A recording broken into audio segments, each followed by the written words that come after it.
जयपुर के अंबाबाड़ी क्षेत्र में हुआ विराट हिंदू सम्मेलन। शंकराचार्य स्वामी श्री प्रज्ञानानंद सरस्वती जी महाराज का हुआ उद्बोधन। राजधानी जयपुर के अंबाबाड़ी क्षेत्र में भव्य विराट हिंदू सम्मेलन का आयोजन उत्साह और श्रद्धा के साथ संपन्न हुआ। सम्मेलन में बड़ी संख्या में श्रद्धालु, सामाजिक संगठन के प्रतिनिधि एवं धर्मप्रेमी नागरिक उपस्थित रहे।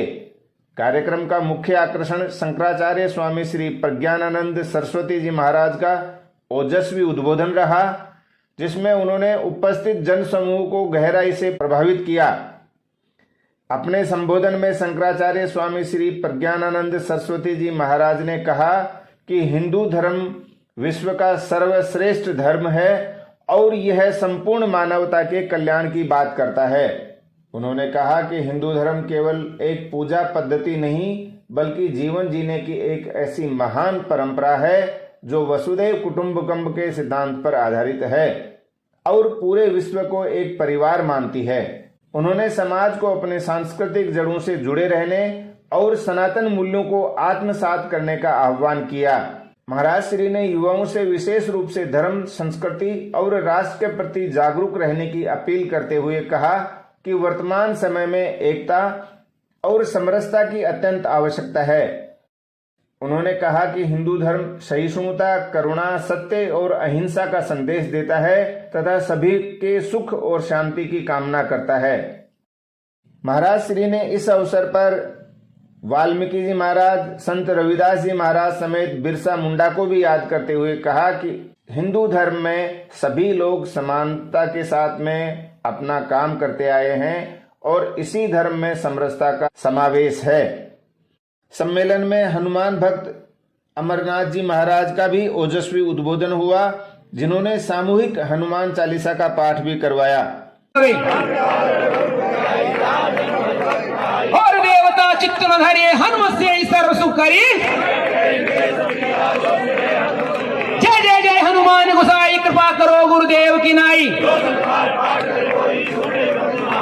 जो ये पढ़े हनुमान चालीसा होवे सिद्ध साखी गौरी सा।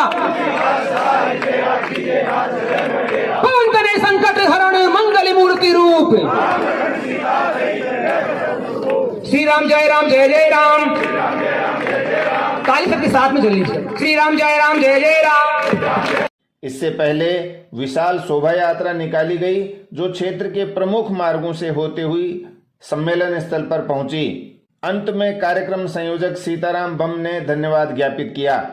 जय हो गोहत्या बंद हो, सत्य सनातन धर्म की जय हो। क्यों है चारी विश्व, क्योंकि हम सारी विश्व वसुधा को अपना क्या मानते हैं? सारे विश्व वसुधा को हम गांव नहीं मानते, बाजार नहीं मानते।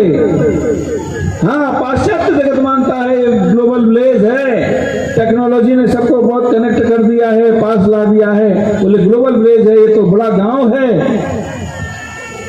कुछ लोगों ने कहा कि ये बाजार है जहाँ विनिमय होता है, लिया दिया, अपना अपने रास्ते, अपने अपने गांव। लेकिन हमारे उदार चेता ऋषि कहता है, उदार चरिता नाम वसुधैव कुटुंबकम।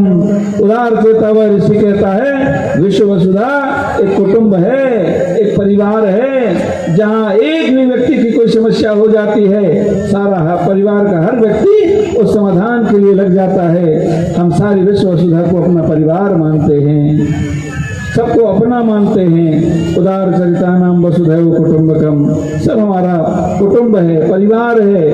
और समझने वाली बात सिर्फ इतनी सी है कि हमने अपने आचरण के बल पे सारे विश्व को अपना बनाया है।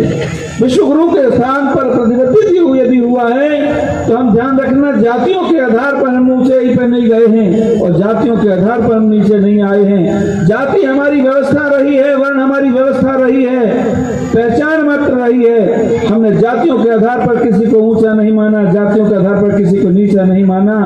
हमारे यहाँ पर यदि जाति के आधार पर ऊंचा माना जाता तो उत्तम कुल पुलस्त कर नाती, शिव विरंच पूजन बहुभांति। उत्तम कुल में जन्म लेने वाला, ब्राह्मण कुल में जन्म लेने वाला ब्राह्मण कुलोद्भूत रावण शिव की विभिन्न प्रकार से पूजन अर्चना करता है, लेकिन आचरणहीन हो गया, उसे हमने राक्षस की श्रेणी में धारण वर्ण किया है, स्वीकार किया है। और ऐसे राक्षस को समाप्त करने के लिए, हनन करने के लिए भगवान को भी नारायण से निराकार रूप धारण करना पड़ा है।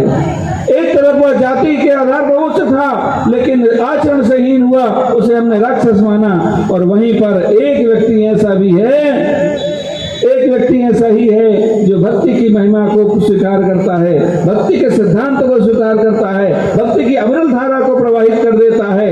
ऐसे महान संत को हमने संत के रूप में स्वीकार किया।